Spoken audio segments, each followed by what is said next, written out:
Major support for Out to Lunch is provided by the law firm of Jones Walker, established in 1937 with over 375 attorneys and offices throughout the U.S., providing a comprehensive range of services to a local, national, and international client base. JonesWalker.com. And by J.P. Morgan Chase, a partner in financial planning. Looking ahead to retirement, growing your business, or for commercial banking, J.P. Morgan Chase offers advice and solutions tailored to individual needs and client well-being. More information is at jpmorganchase.com. And by Luba Workers' Comp, a regional insurance carrier dedicated to providing reliable workers' compensation coverage to employers and workers in 13 states across the Southeast. With personalized service, trusted expertise, and tailored solutions, Luba helps businesses protect what matters most. Discover more at lubawc.com. From Tsunami Sushi in downtown Lafayette, we're out to lunch with Christiaan Mader, editor and publisher of The Current. It's business Acadiana style. Welcome to Out to Lunch Acadiana. I'm Johanna Divine, in for Christiaan Mader. Here in Lafayette, comedy is growing up. The scene's expanding, and shows are popping up everywhere. It's become a draw for national touring acts, and comics are choosing to stay or come back because there's actually something to build here. That's pretty remarkable. Lafayette wasn't really on the map as a comedy town until the last decade or so, but comedy itself, how it works, how it's consumed, has changed, while some other live entertainment offerings have hit the skids. My guests today both work in comedy, but from very different angles and different eras. One started when comedy clubs were king, the other as memes have become currency. One uses hypnosis, the other political satire, and both have made Lafayette home. Flip Orley has been a touring comic and hypnotist for more than 30 years. He's performed in clubs and theaters across the U.S., Canada, and the Caribbean, blending stage hypnosis with stand-up. He's known for treating his volunteers with respect, no chicken clucking here, and for pushing audiences to think and laugh at the same time. He's also an author, podcast host, and something of an HR nightmare by his own account. Flip, welcome to Out to Lunch. Thanks for having me. John Merrifield is founder of Oof Comedy and the co-host of Laugh City Radio. A Lafayette native, John got his start in stand-up after proposing a comedy night at a bar, possibly after one too many bad open mics. Since then, he's built a following through viral memes, sharp political satire, and a prolific open mic scene at Cité des Arts. He left for New York to build his chops, then returned to help grow Lafayette's comedy scene from the ground up. John, welcome to Out to Lunch. Thanks for having me. Flip, you've performed in some of the biggest markets in the country. Now that you're based in Lafayette and playing mostly theater shows, what draws you to a smaller city like this, and what changes when you're working in a smaller market? Well, what brought me to Lafayette was my fourth wife. So years ago, a billion years ago, there was a club in Baton Rouge called the Grin Room. And I was really good friends with the owner. And one day he said to me, I was working at the club, and he goes, I'd like to set you up on a blind date. And I said, no, thanks. And he goes, why? I go, because I'm 27 and I've been divorced 3 times. I think I need a break. And he goes, no, really? And so we went around, and I said, dude, I'm not interested in meeting a woman. So he goes, okay. And he goes, hey, you want to get together tomorrow for lunch? And I go, sure, we can do lunch tomorrow. And then he sent a girl to my room anyhow. And so she and I went out to lunch. For me, I was under protest. And a year later, we were married. And she's originally from the Lafayette area. And at the time, I was living in Los Angeles. And so eventually, I sort of migrated here. So what's it like working in a market like this, after having sort of played in much larger markets? I've played New York, Los Angeles, Dallas, Atlanta. I mean, I played all the big markets, and they're fine. They're fun. I love them. I don't want to denigrate them. I find that smaller markets, generally speaking, people are a little bit more open-minded and I don't want to say grateful, but ready to laugh. Especially places like Los Angeles and New York, it's almost unhip to laugh. They want to, been there, done that, I've seen it all. And so, imagine an audience sitting there with their arms kind of crossed and folded, looking at you, scowling. Whereas on the other hand, I used to work frequently in Fairbanks, Alaska. And they were scalping my tickets for 2 and 3 times face value because they're like, oh, we can't believe you were willing to come to Fairbanks. It's like, oh my God, and the nicest people ever. So my dear friend and manager were actually marketing to big towns, but also smaller towns. We have people in Wyoming that have been the nicest people in the world to us because, like, nobody wants to come here. It's like, oh, my God, we'll jump on the bus and we'll be there, January. I don't care. But they're just really open-minded, wanting to have fun, grateful that you're there, which I appreciate. John, you were born and raised in Lafayette, went to New York to kind of build up your chops and came back. Tell me about that journey. Why did you end up coming back to Lafayette? Oh, God. Well, I left New York right after COVID because once the panic had subsided, the rents went back up, and we weren't trying to pay that. So we lived in an RV for a little while. And then the RV broke, and so we came back to Lafayette. And here I am. But it's actually been really awesome. I started OOF in New York. Originally, it was a comedy game show. The premise was that I had audience members come on stage, and they would have to read jokes written by comics that were on the show. And the comics would get points based on how their jokes did, read by an audience member. And it was pretty fun. We did a couple of them. We did the biggest one we did was at CITE, which is kind of what made me want to do my open mic there. And it was a sold-out show to the point where we were adding chairs to the stage while the show was happening. So that was pretty cool. And but yeah, coming back to Lafayette, I knew that all right, the food coming in is distracting. I will say that. It's gorgeous. Thank you, Tsunami. It is the most beautiful food on this table right now. I'll tell you that. The only thing that looks it's been cooked is to the far left. If you could mosey that over to the middle of the table. There you go. Oh, my gosh. Thank you so much. So, John, just to sort of finish that thought, I mean, one of my questions for you is growing up in Lafayette, what is it like to do comedy in a place where people know you? People maybe grew up with you or they know your family. Well, luckily, most of my family doesn't come to my shows. It is interesting, though. My mom is very supportive. She's super, super supportive. And she comes to all the shows she can. She does work a lot. And it's interesting seeing her reaction to some of the jokes that are inspired by things that she's experienced with me. But most of the stuff I say is silly and absurd. So, and I think, she understands that. Like, she knows it's not 100%. Well, it's actually very little of it is sincere. And she appreciates that. But most of the people that I see at shows, I meet through comedy. So I don't really have to worry about performing for people I've known for a long time. It is interesting performing in a place that I've lived for a long time. And it is interesting navigating the political spectrum of Lafayette, Louisiana with your comedy because, it's weird because Lafayette is in a conservative state, but it's a more liberal part of the conservative state, and more jokes I think work here, for me at least, because there's like so much variation in people's perspectives, and whether or not a joke works just like really depends on if I can get like 5 people out of 10 to laugh, and if I can get those 5, then the other 5 are more inclined to laugh, and that's fun. First time I did a show, I'm originally from Phoenix, and it's weird because I don't like working for where there's family or friends in the audience. Like over the years, I've gotten better at it, but especially early on, I hated it. And my first 2 shows ever were in La Jolla, California, open mic night, but at the Comedy Store. And they went really, really, really, really well. And so I came back to Phoenix absolutely full of myself. So I invited everyone I knew, including my parents, to see the show at this 500-seat club called Chuckles, and I ate it. It was one of the worst shows I had then or have ever had ever. And years later, when I asked my parents if they wanted to come see a show, they actually asked me to send them an audition tape first. Like, the experience seeing me live was so miserable, and they were so embarrassed. They're like, yeah, we actually want to see a tape.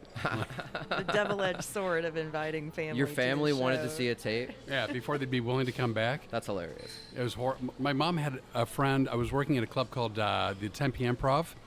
My mom had a friend call her up and she goes, I want to see your son working at the Tempe Improv. And my mom literally goes, absolutely not, over my dead body. Yeah, there you go. So, Flip, I want to ask you really quickly. I mean, your shows are more collaborative in a way. I mean, with the hypnotism and the sort of mix of comedy, does that work differently in a place like Lafayette than it would work in a larger city or larger market?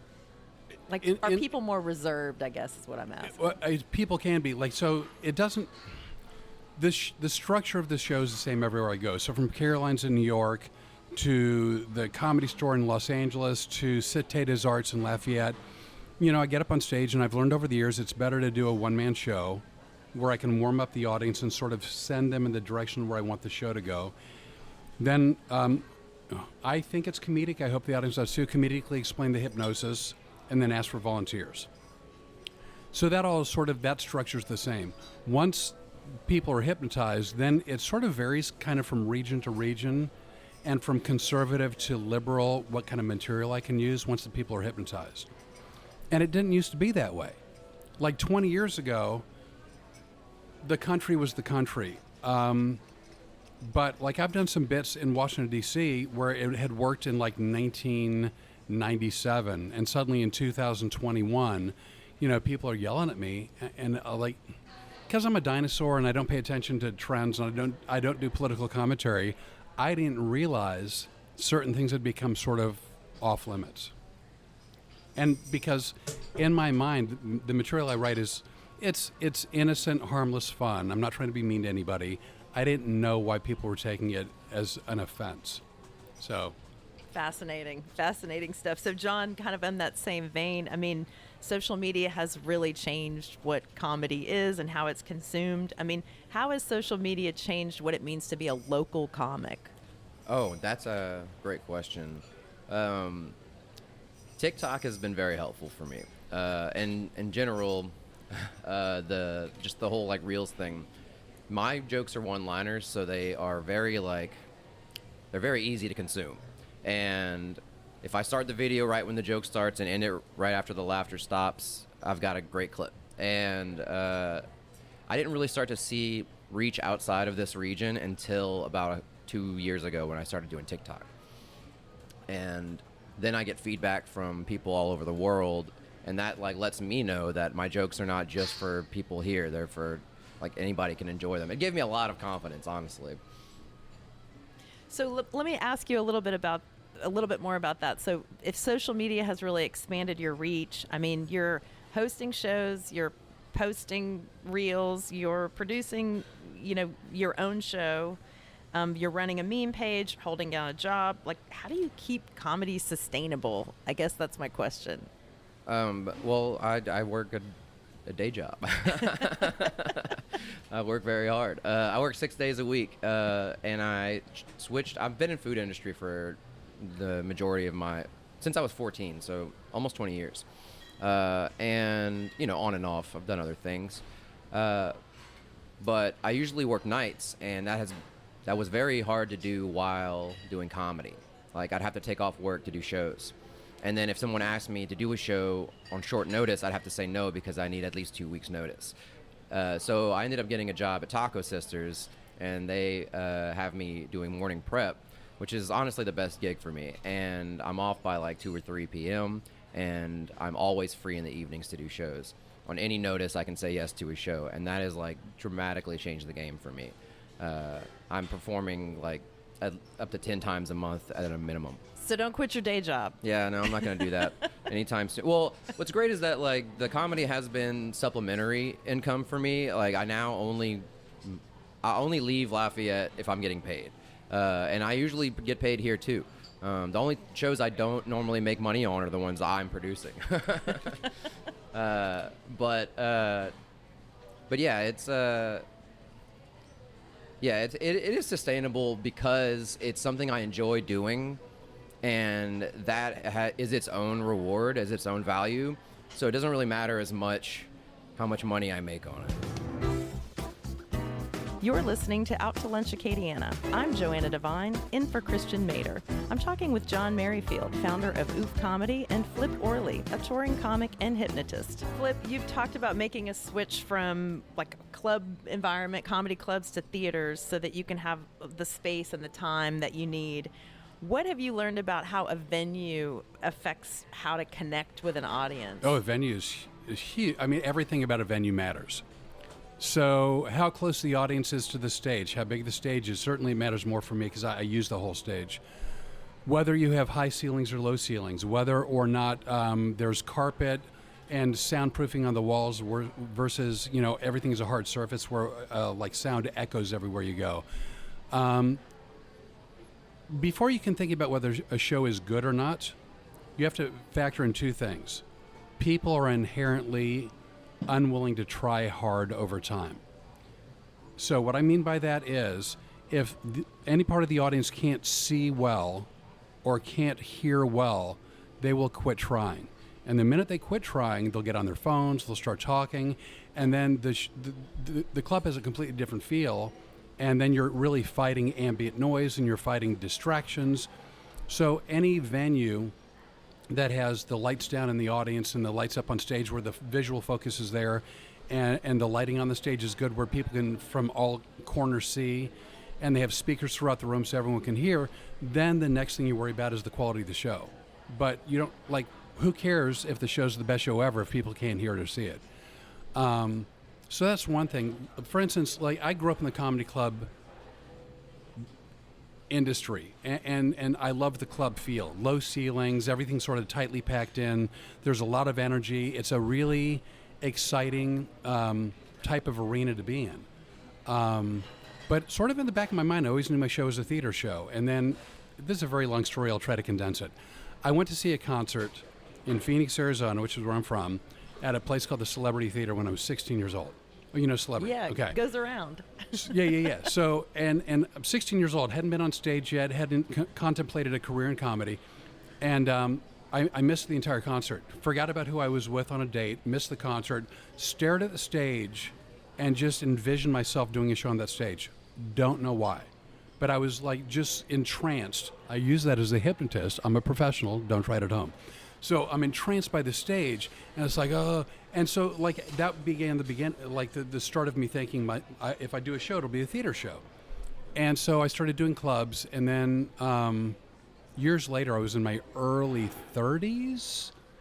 A promoter booked me at the Celebrity, and it confirmed everything I ever had believed, and it was maybe to this day one of the best live shows I've ever done. And I really thought that was going to sort of propel the career into a theater setting, which it didn't. I would do like predominantly clubs, but with the occasional theater. And just at this point in my life, I'm sitting here with my very best friend and my manager, and we were like, you know what? Now's the time. If we're going to do theaters, let's just make the commitment and do theaters. They're bigger rooms, bigger stages, better lighting, better sound. And the other thing is, like comedy clubs, especially on Fridays and Saturdays, they want 90-minute shows. Because you have to, especially the first show, you have to, finish the show, get people out, clean the room, set the room, bring people in, start serving drinks. They're on a tight schedule. My short show's 2 hours. And I go back to the comment about Fairbanks, Alaska. I was doing 4-hour shows then. Wow. Yeah. So in theaters, when my manager and friend says, it's a minimum 2.5 hours, they're like, oh my gosh, that's the minimum we want. So I now have one show a night in a big venue, pretty stage, great sound, wonderful lighting, and I have all the time I want to do the show I want to do. So I'm really excited. I mean, a 4-hour show sounds horrific to me. I mean, in terms of being an artist, like putting together 4 hours of material sounds impossible. I mean, John, what's your sort of, when you write new material, are you thinking about time? I mean, is it different writing for a social media audience, for example, all than my it would jokes be? are 4 hours long. That's my long form. Those are the best jokes. No, I agree with I agree with pretty much everything you just said, and relate to a lot of the stuff. As a producer, it's so important that people can actually like perceive your show in a way that isn't gonna make them cringe. And by that I mean, like, I did a show in Homa, I think Wednesday night, and the mic was so loud, and I had to like talk very softly, and still got feedback. So that's like, that puts people on edge. But yeah. Time is super important. I mean, time is a very big focus in comedy because everybody is trying to work towards their half hour, at least first. When you first get into comedy, you need 5 minutes. That's your first goal. Once you have 5 minutes, you try to work towards 10, and then you can get booked on shows. Once you're at 30, then you're pretty much, you can get booked on pretty much anything. For me, it was very difficult to get to 30 because my jokes are like 10 to 30 seconds long, most of them. My longest joke is maybe a minute. And because of that, you need a lot of jokes to get to 30. But luckily, I've been writing for 10 years, so it wasn't easy, but it happened. And I'm finally at, I think, 45 now. 4 hours is not in the cards for me. My shows are they're both comedic shows, right? We're both going for laughs. My show's a completely different animal. So as an example, I'll do 30 minutes up front, right? I talk about my stupid life and the bad decisions I've made. As an example, I mentioned to you off air that I've got an ear infection, right? So I went to an ENT, and I go, I've got an ear infection. My ear is filled with fluid. And he goes, great, let's do a hearing test. I'm like, well, we don't need one. I just told you I can't hear. I want the fluid drained. And he goes, how about an MRI? I'm not making any of this up, by the way. I go, I don't want an MRI. I want the fluid drained out of my ear. And he's like, well, what about like a CAT scan? Dude, you're not listening. Like, evidently we both have hearing problems. I need the fluid dropped out of my ear. He's like, well, what about a mammogram? I'm like, I'm not a patient to you. I'm a customer. I don't want to be a customer. So I'll tell stories like that up front because they're all true. I talk about my stupid divorces and whatnot. But when you get to the hypnosis, I may do a setup that takes me 3 to 5 minutes, and then the bit's going to run 20.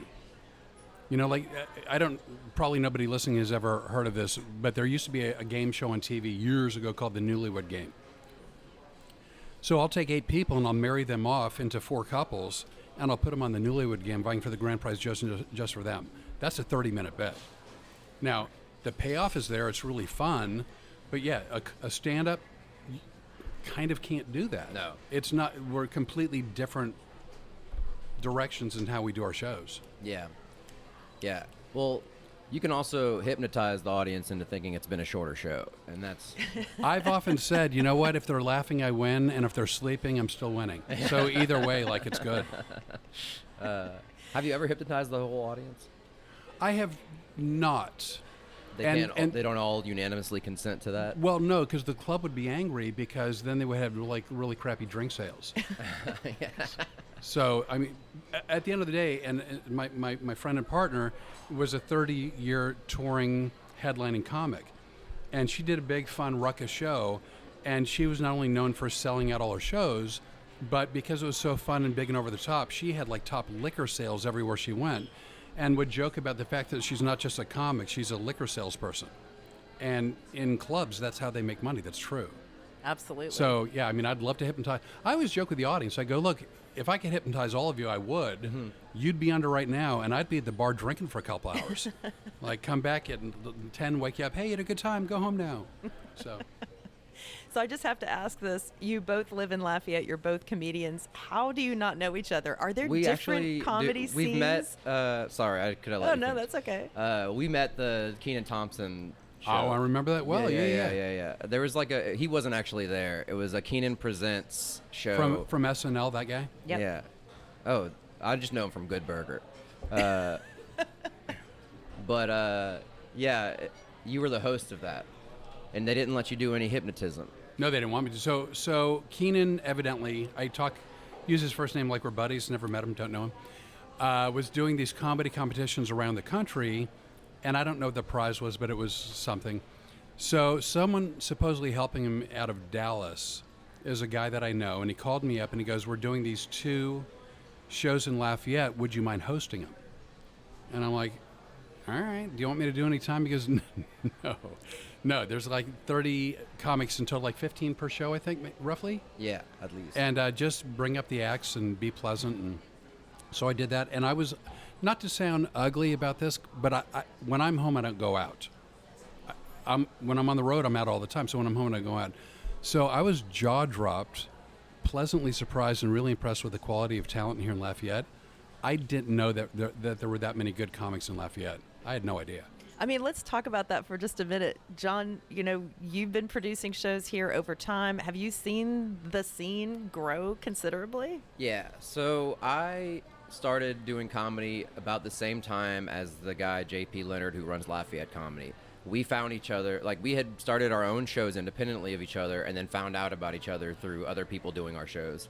So I started that open mic, and people started coming to that mic, and then I started watching them become better performers, better comedians, and then we started doing each other's mics. JP would come to mine, I'd go to his, and because when you're doing comedy, when you're starting off, or just honestly, yeah, until you're doing it full time, you need to try to get as much stage time as possible, and that's not always easy in a town like this. Right now, we only have 2 open mics, and one of them is still in the very early days. So. So it was hard to get a lot of stage time, but we did what we could with what we had, and I watched people blossom very quickly, honestly. I am not as proud of the stuff as I was doing back then, but the comedians that are in the scene, some of them have been good since then, and that's pretty cool to me. Is it easier? This is going to be my last question, and I'd like to ask this of both of you. Is it easier to get going in a smaller community? I mean, meaning as you're starting out and you're going to open mics, did you find it easier to start small, or are you just leaping in? Well, speaking from my experience, and again, we have very, very different experiences. So I grew up, born and raised in Phoenix, started out going to college in Flagstaff, but eventually made my way back to Phoenix. The thing with a bigger city, I found, is that I could be on stage 7 nights a week. And oftentimes I could be on stage 7 nights a week, sometimes doing 2 different shows on a Thursday, Friday, Saturday. So I was doing 7 to 10 shows a week, every week, without fail. Now, a lot of them were horrible. They were all open micers. I was rarely, if ever, paid, but there was no shortages of stage time. And any comic will tell you there's no substitute for stage time. You can tell your friends' jokes, you can tell your parents' jokes, you can do your material in a mirror, you can do it on a podcast. There's nothing quite like doing your set in front of a live audience. That's your immediate feedback. And so, like something like Lafayette, for instance, where John said, I think you mentioned there's like 2 open mic nights now. That's great and it's invaluable. But when you're in a situation where you can be on stage every single night of the week, I think it makes it easier, and I think it's a more condensed time frame to start really figuring things out. So, because you can make slight adjustments on Monday to Tuesday, Tuesday to Wednesday, Wednesday to Thursday. And the other thing you learn quickly by being friends with comics, someone who gets up on stage in an open mic night, big town or small, they'll try something that doesn't work. The next time they go up, they'll try something different. It doesn't work. The next time they go up and they try something different, it doesn't work. You have to do the same material. Because if you think it's funny and it didn't work, you have to figure out why it didn't work. Was the wording incorrect? Were you talking too fast or slow? Did you not emphasize a point? Did you not have a facial expression? So it's not just a matter of writing something you think is funny. It's figuring out how to perform it funny. I just wanted to ask you sort of the same question. I mean, what's been your experience with sort of building up your chops I mean, you've had both experiences in a larger city and a smaller one. Well, I do different comedy than Flip, but I also do different comedy than most stand-up comics. Like one-liners are not the norm when it comes to stand-up. Speaking of which, he's like one of my biggest influences, the Norm. Yeah. So until I realized that what I want to do is write one-liners, it was very difficult for me to like have confidence in my comedy because I would try to mix in long-form jokes, and then I would I would freak out in the middle of the jokes, but the more you perform and the more you figure out your process, the easier it is to write jokes and the easier it is to perform them and get to that point where the joke is finished. If you don't understand why a joke didn't work, then you're never going to make it. Like you have to know the mechanics of the joke. Like you have to understand the mechanics of your joke. Not everybody writes jokes the same way. Not everybody thinks in the same way, but you know what works for you. And if you don't, then you got to figure it out ASAP. This has been a great conversation. I just want to say, as someone who has had some career as a performer, what you do is the most frightening thing to me. So I have tons of respect for stand-up comedy, a lot of respect for both of you. So thank you so much. So just stop me if you've heard this one before. Two comedians walk into a sushi bar. Well, actually, that's as far as I'll go with that one, but I'll leave the punchline to you professionals. Maybe next time we meet here on Out to Lunch, you'll be able to tell me the rest of that joke. Till then, this lunch has been every bit as entertaining as expected. Flip and John, thank you both so much for taking the time to join me today on Out to Lunch Acadiana. Thank you. Appreciate Thanks for it. having me. My guests on Out to Lunch Acadiana have been Flip Orley, touring hypnotist and comedian, and John Merrifield, local comic, producer, and founder of Oof Comedy. We edited this conversation to fit into our time slot here on KRVS. You can hear our unedited conversation and learn more about Flip and John by subscribing to the Out to Lunch Acadiana podcast. Find it on your favorite podcast app or on our website. It's acadiana.com. If you want to know what we all look like, you can find photos from this show on our Out to Lunch Acadiana social media and website.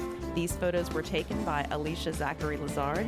You can find more of Alicia's photos on Facebook at alicia.zachary.